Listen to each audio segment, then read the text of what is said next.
दुनिया में कोरोना का कहर जारी है, लेकिन भारत पूरी मजबूती से मुकाबला कर रहा है। कोरोना वॉरियर्स के साथ पूरा देश मिलकर कोरोना से मुकाबला कर रहा है। भले ही तबलीगी जमात और कुछ असामाजिक तत्वों की हरकतों ने कोरोना का ग्राफ बढ़ा दिया है, लेकिन आपको ये जानकर बेहद खुशी होगी कि भारत हर मोर्चे पर जीत हासिल करता जा रहा है। यहां मरीज दुनिया में सबसे तेज रफ्तार से ठीक होकर घर लौट रहे हैं। भारत ने आविष्कारों की ऐतिहासिक झड़ी लगा दी है, जो शायद इतिहास में पहली बार हुआ है। लिहाजा दोस्तों, आपको इस वीडियो में हम उन तमाम बातों से रूबरू करवाने वाले हैं, जिनके चलते न केवल आपका दिल बाग बाग हो जाएगा, बल्कि आप भारत के वैज्ञानिकों, डॉक्टर्स और इंजीनियर्स के टैलेंट को सलाम ठोकते नजर आएंगे, जिनकी अमोघ शक्ति ने कोरोना की हर काट को ढूंढने का काम किया है। लिहाजा आपको वो सारी बातें बताएं, उससे पहले आप चैनल को सब्सक्राइब कर लीजिए, ताकि आपको बेहतरीन जानकारी सबसे पहले मिलती रहे। और हाँ, वीडियो आपको जैसा भी लगे कमेंट करके जरूर बताएं। तो चलिए दोस्तों, शुरुआत करते हैं। पॉजिटिव न्यूज नंबर 1, तेजी से ठीक हो रहे हैं भारतीय कोरोना मरीज। भारत में कोरोना पॉजिटिव मरीजों का आंकड़ा 13,500 को पार कर चुका है और करीब 450 मरीजों की मौत हो चुकी है।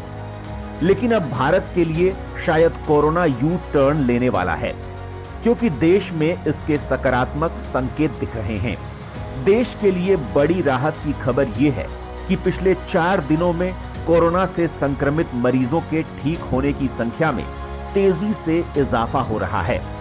स्वास्थ्य मंत्रालय की रिपोर्ट के मुताबिक शुक्रवार को कोरोना वायरस से संक्रमित मरीजों के ठीक होने की दर 13.6% थी, जबकि गुरुवार को ये 12.2% थी। इसी तरह बुधवार को ये 11.41% और मंगलवार को 9.9% दर्ज की गई थी। कोरोना के मरीज जिस तेजी से ठीक हो रहे हैं, वो भारत के लिए काफी अच्छे संकेत हैं। पिछले 24 घंटे में खतरनाक कोरोना वायरस से 260 लोग पूरी तरह से ठीक हो गए हैं और उन्हें अस्पताल से छुट्टी दे दी गई है। गुरुवार को यह संख्या 183 थी। अब तक देश में 1748 लोग पूरी तरह से ठीक हो चुके हैं। राज्यों के हिसाब से बात करें तो केरल में यह दर सबसे ज्यादा है।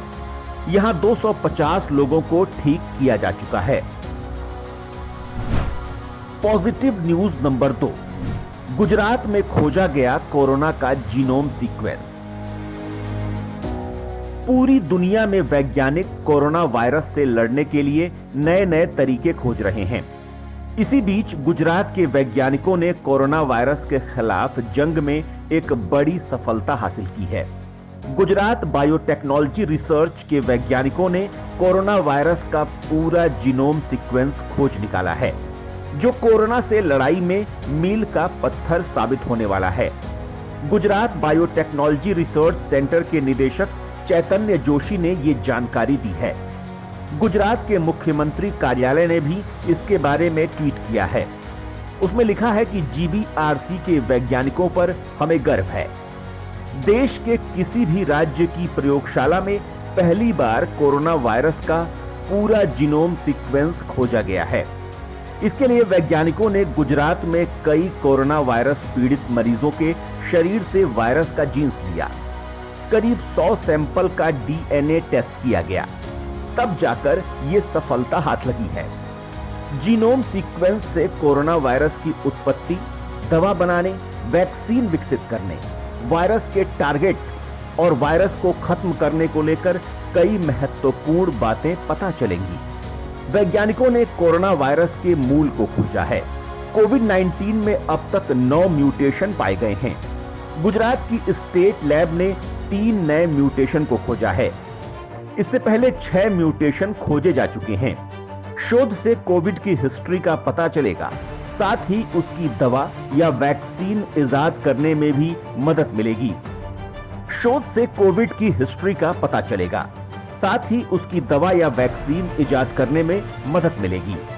आपको बता दें कि कोरोना की काट ढूंढने के लिए 6 भारतीय कंपनियां भी जुटी हुई हैं। ये कंपनियां कोविड-19 से लड़ने का टीका बनाने का काम कर रही हैं।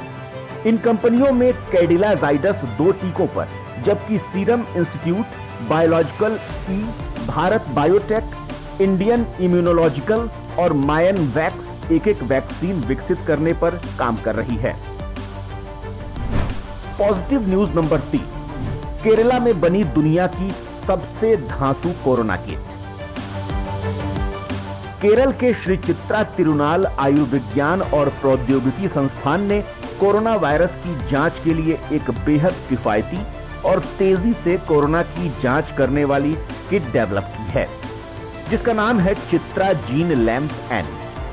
संस्थान की डायरेक्टर डॉक्टर आशा किशोर के मुताबिक चित्रा जीन लैम्प एन का इस्तेमाल करके केवल 10 मिनट में ही जीन का पता लगाया जा सकता है। इस तरह का आविष्कार दुनिया में पहली बार किया गया है। यह किट किफायती और तेजी से काम करने के साथ ही 100% सटीक भी है। भारत में इसका इस्तेमाल बेहद आसान होगा। यह कोरोना वायरस के एन जीन का पता लगाएगा, जो वायरल न्यूक्लिक एसिड या आरटी लोरेट तकनीक के रिवर्स ट्रैप लूप मध्यस्थता प्रवर्धन का उपयोग करता है। इस नई किट में आरटी लैम्प तकनीक का उपयोग करके कोविड-19 वायरस के एन जीन का पता लगाया जाता है। नई टेस्ट किट का एक और बड़ा फायदा यह है कि यह बहुत तेज है। यह 10 मिनट में कोरोना वायरस का पता लगाने में सक्षम है और परिणाम 2 घंटे से भी कम समय में सामने आ जाएगा। एक मशीन में एक ही बैच में कम से कम 30 नमूनों का परीक्षण किया जा सकता है। संस्थान ने जीन लैम्प एन परीक्षण किट और परीक्षण उपकरण के साथ विशिष्ट आरएनए निष्कर्षण किट भी विकसित की है। फिलहाल देश में कोरोना वायरस का पता लगाने के लिए उपयोग किए जाने वाले उपकरण की कीमत करीब 15 से 45 लाख रुपए है, जबकि इस नए परीक्षण उपकरण की कीमत केवल 2.5 लाख रुपए है। वहीं फिलहाल इस्तेमाल की जा रही पीसीआर टेस्ट किट की कीमत करीब 2,500 रुपए प्रति टेस्ट है, जबकि भारत की इस टेस्ट किट की कीमत केवल 1,000 रुपए प्रति टेस्ट है। इस किट को अब आईसीएमआर का अप्रूवल मिलना बाकी है। देश में जांच किट की कमी के दौर में यह आविष्कार एक बड़ा रोल प्ले कर सकता है, क्योंकि अब तक देश को चीन, जापान और साउथ कोरिया पर निर्भर रहना पड़ता था। लेकिन इस तरह के आविष्कार से न केवल देश की जरूरतें पूरी हो सकेंगी, बल्कि भारत दूसरे देशों की मदद भी कर पाएगा। Positive news number 4, blood plasma दिखाएगा बड़ा चमत्कार। भारत में कोरोना मरीज तेजी से ठीक हो रहे हैं, जो एक बड़ी खुशखबरी है। लेकिन उसके साथ ही एक बड़ी खबर यह है कि ये ठीक हो चुके मरीज गंभीर कोरोना पेशेंट्स की जान भी बचा सकेंगे, क्योंकि केरल में प्लाज्मा थेरेपी का परीक्षण हो रहा है और इसके शानदार परिणाम भी देखने को मिल रहे हैं।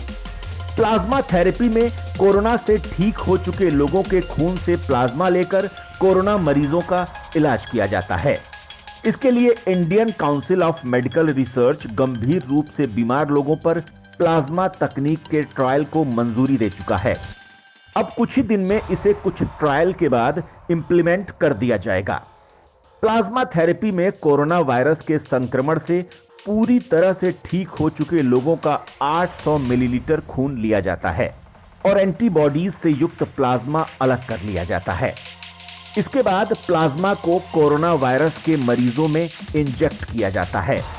जब शरीर किसी बैक्टीरिया या रोगाणु के संपर्क में आता है तो प्रतिरक्षा तंत्र अपने आप सक्रिय हो जाता है और एंटीबॉडीज रिलीज होने लगती हैं। कोरोना वायरस संक्रमण से रिकवर हो चुके मरीजों के प्लाज्मा में ऐसी एंटीबॉडीज होती हैं जो पहले ही कोरोना वायरस से लड़ चुकी होती हैं। स्टडीज से पता चलता है कि किसी प्रभावी दवा या वैक्सीन की गैर मौजूदगी में प्लाज्मा थेरेपी कोरोना के इलाज में बेहद कारगर है। चीन, दक्षिण कोरिया, यूएस और यूके भी इसका परीक्षण कर रहे हैं। बड़ी बात यह है कि भारत इस मामले में बहुत आगे बढ़ चुका है। केरल देश का पहला राज्य है जिसने प्लाज्मा थेरेपी पर रिसर्च और प्रोटोकॉल को शुरू कर दिया है। Shri Chitra Tirunal institute for medical sciences and technology को आईसीएमआर ने प्लाज्मा थेरेपी के परीक्षण के लिए 11 अप्रैल को मंजूरी दी थी। Positive news number 5, IIT Kanpur कर रहा है सबसे बड़ा रिसर्च। कोरोना वायरस पर विजय पाने के लिए आईआईटी कानपुर के विशेषज्ञ एक खास तरह का रिसर्च कर रहे हैं, जिसमें वो ये जानने के लिए रिसर्च कर रहे हैं कि शरीर पर कोरोना वायरस किस तरह हमला करता है। यदि इसके सटीक परिणाम सामने आ गए तो कोरोना वायरस को खत्म करने के लिए एंटीवायरल ड्रग तैयार करने में यह शोध बेहद कारगर साबित होगा। आईआईटी के शोधकर्ता ये जानने में जुटे हैं कि ये वायरस इम्यून सिस्टम और श्वसन प्रणाली की कोशिकाओं को कैसे क्षतिग्रस्त करता है। शोधकर्ता ये जानने की कोशिश कर रहे हैं कि क्या कोरोना वायरस की प्रोटीन और मानव कोशिका के बीच टकराव से कोई एनर्जी निकलती है या नहीं। यदि हां, तो फिर वो किस प्रकार की है, साथ ही ये कैसे प्रभाव डालती है। इसके अलावा वायरस का कवच किसके संपर्क में आकर अपनी संरचना बदलता है, किस संरचना में निष्क्रिय हो जाता है और किस संरचना में मजबूत होता है। ऐसे तमाम सवालों के जवाब तलाशे जा रहे हैं। इसके लिए single molecule fluorescence resonance energy transfer तकनीक का इस्तेमाल किया जा रहा है। फ्लोरोसेंस डाई को वायरस और मानव कोशिकाओं के बीच इस्तेमाल किया जा रहा है। साथ ही लाइट एनर्जी इस्तेमाल की जा रही है। एनर्जी निकलने पर उसको हाई रेजोल्यूशन कैमरे से देखने की व्यवस्था की गई है। अब माना जा रहा है कि इससे मिले रिजल्ट एंटीवायरल ड्रग और इंजेक्शन बनाने में मददगार होंगे। पॉजिटिव न्यूज नंबर 6, भारत ने बनाया दुनिया का सबसे कारगर मास्क। भारत के केंद्रीय नमक एवं समुद्री रसायन अनुसंधान संस्थान गुजरात के वैज्ञानिकों ने एक ऐसा फेस मास्क तैयार किया है जो फिलहाल इस्तेमाल किए जा रहे N95 मास्क से भी कई गुना बेहतर है, क्योंकि इसके संपर्क में आते ही कोरोना का वायरस अपने आप नष्ट हो जाता है। संस्थान के वैज्ञानिकों के मुताबिक पॉलीसल्फोन मटेरियल से तैयार की गई मास्क की बाहरी छिद्र युक्त परत विशेष सामग्री से तैयार की गई है। इसमें अलग अलग तरह की परतों का इस्तेमाल किया गया है। ये 150 माइक्रोमीटर मोटा है। ये मास्क 60 नैनोमीटर या उससे ज्यादा बड़े किसी भी वायरस को खत्म कर सकता है। ऐसे में 80 से 120 नैनोमीटर के कोरोना वायरस के खत्म होने का अंदाजा लगाया जा सकता है। ये भारत के ही नहीं बल्कि दुनिया के डॉक्टर्स, स्वास्थ्यकर्मियों और कोरोना युद्ध में लगे कर्मचारियों के लिए किसी बड़ी शक्ति से कम नहीं होगा। ये मास्क न केवल बीमारी से बचाएगा बल्कि इसे आसानी से धोया जा सकता है। लिहाजा संक्रमित होने पर मास्क को नष्ट करने की भी चिंता नहीं रहेगी।